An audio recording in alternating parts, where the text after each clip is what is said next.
The show Deadliest Catch thrusts viewers into the heart of one of the most dangerous professions on Earth, capturing the raw chaos and relentless fury of the Bering Sea as it punishes crab fishermen with towering waves and brutal winds. Beneath the excitement of high seas drama lies a haunting undercurrent of tragedy, a sobering tale of lives lost to the merciless ocean. Each season is a reminder of the sea's unforgiving nature, and as the icy waters continue to claim lives, one must ask, how many more must be sacrificed before we fully grasp the gravity of the risks these fishermen face? For nearly 2 decades, Deadliest Catch has captivated audiences worldwide with its unflinching portrayal of commercial crab fishing, showcasing the heart-stopping moments aboard vessels tossed by tempestuous seas while peeling back the layers to reveal a deeper story, one of perseverance, profound loss, and the indomitable spirit required to survive in such a perilous environment. The question looms large. What drives these captains and their crews to return to the sea season after season despite the constant danger? The answer lies not only in the promise of financial reward, but also in tradition, pride, and a deep connection to the sea that defines their way of life. Alaska's frigid waters are no playground. They are treacherous, hostile, and often deadly. The fierce competition for crabs means that hundreds of boats head out, risking everything to haul in their share of the catch. The television series may focus on a few vessels, but the reality is far broader, with countless others also navigating these lethal waters, each with its own story of hardship and endurance. Every deck is a battlefield where one misstep can mean serious injury or death. Waves smash against the hulls with relentless force, freezing winds cut through layers of clothing, and the decks become slick, icy gauntlets. But it's not just the physical challenges that weigh heavily. The emotional and psychological tolls are equally punishing. These men and women, driven by a mix of hope and necessity, are constantly tested not just by nature, but by the ghosts of their own pasts. One of the most emotionally resonant stories in the series is that of Jake Anderson, a captain whose path to the wheelhouse has been paved with immense personal tragedy. Once homeless and battling substance abuse, Jake's struggles were already daunting before he was hit with even more sorrow. In Season 5, he received the heartbreaking news of his sister's sudden death while at sea, a moment that rocked him to his core. As if that weren't enough, just a year later, his father mysteriously vanished, only to be found dead in his abandoned truck. These crushing events could have destroyed anyone, but Jake persisted, returning to the sea with a fierce determination that spoke volumes of his resilience. Jake's story is just one of many that expose the deeply human element of Deadliest Catch. Another example is Joshua Tell Warner, a deckhand whose secret past as a bank robber came back to haunt him. Between 2007 and 2009, Warner had committed a string of bank thefts before joining the show. When authorities connected the dots and arrested him in 2010, his promising television career ended abruptly, and he was sentenced to nearly a decade in prison. His tale was a shocking reminder that many of these seemingly heroic fishermen are also battling inner demons and difficult pasts.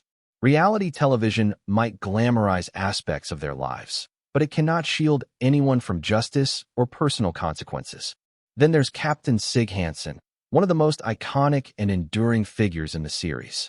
Born on April 28, 1966, in Seattle, Washington, Sig is a fourth-generation fisherman who inherited both a love for and an obligation to the sea from his Norwegian father. By age 24, he had become captain of the Northwestern, fulfilling a legacy that had been years in the making.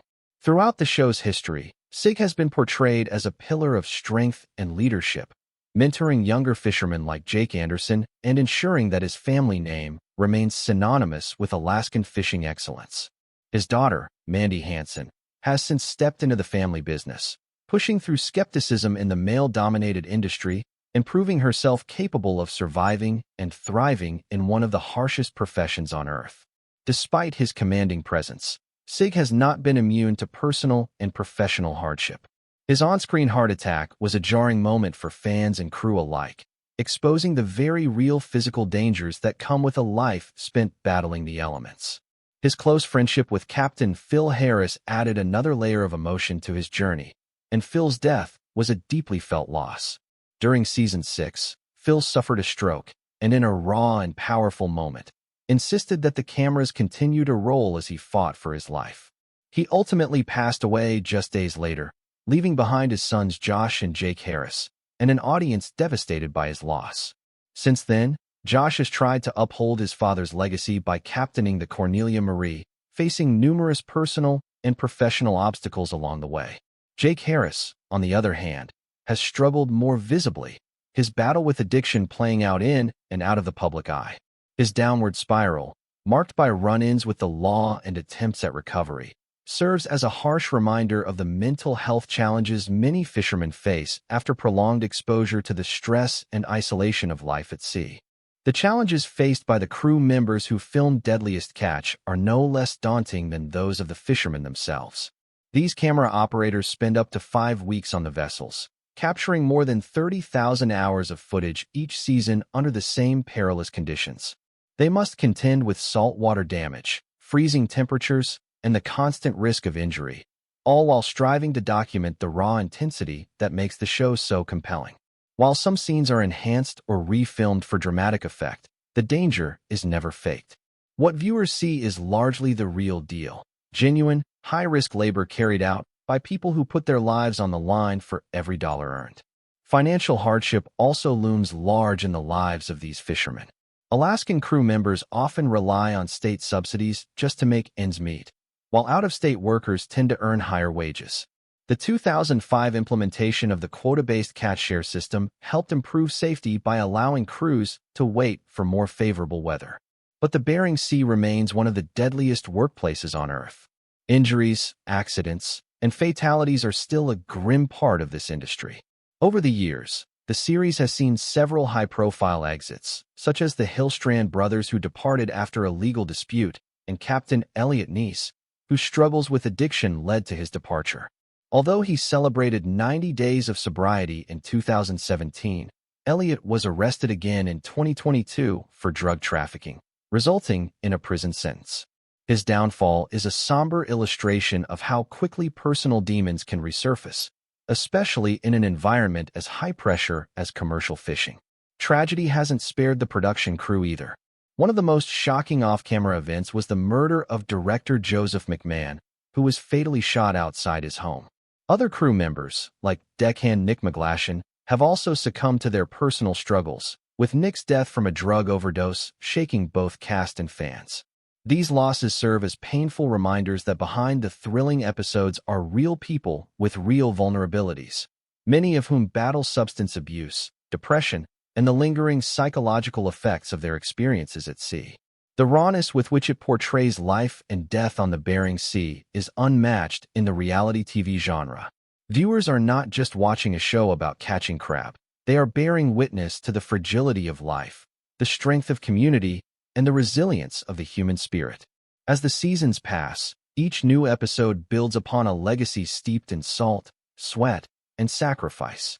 The boats become more than floating workplaces. They are characters in their own right, carrying histories of triumph and tragedy within their weathered hulls. Names like the Northwestern, Cornelia Marie, and Time Bandit are etched into the hearts of fans, their stories interwoven with the people who risk everything aboard them. The relationships between crew members, often tested to their limits, are another cornerstone of the series. Under pressure, bonds are forged in fire. Disputes erupt, friendships are tested, and sometimes, those aboard find family where none existed before. It's not unusual to see a hardened deckhand break down in tears, not from physical pain, but from the weight of emotional trauma, exhaustion, or loss. Mental health, once a silent undercurrent, has become an increasingly visible theme in later seasons. The producers have taken steps to highlight these struggles, not to sensationalize them, but to humanize the people behind the grit. The decision to show moments of breakdown, vulnerability, and therapy brings a new depth to the show and opens conversations about the importance of mental wellness in high-risk professions. The show's success is not just a testament to its gripping narrative and real-life stakes, but also to the skillful work of its behind-the-scenes team. Editors weave thousands of hours of chaotic footage into compelling storylines, while producers balance authenticity with pacing. The cinematography, often breathtaking despite the hazards, immerses viewers in the bone-chilling spray of the sea and the adrenaline of the catch. Even the music and narration add to the atmosphere. Mike Rowe's gravelly voice lends weight and continuity to the saga, his delivery punctuating the drama with both reverence and urgency.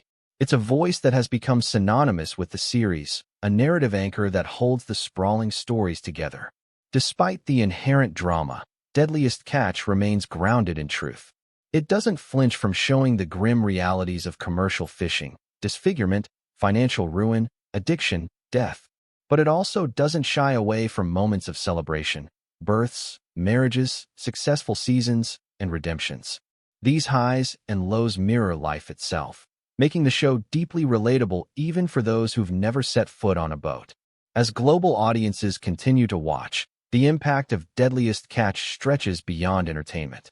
It has inspired documentaries, spin-offs, and academic discussions on labor, masculinity, and maritime culture.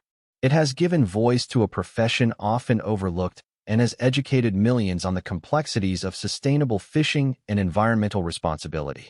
In many ways, Deadliest Catch is a tribute to the sea, to those who dare confront it, and to the fragile line between survival and disaster.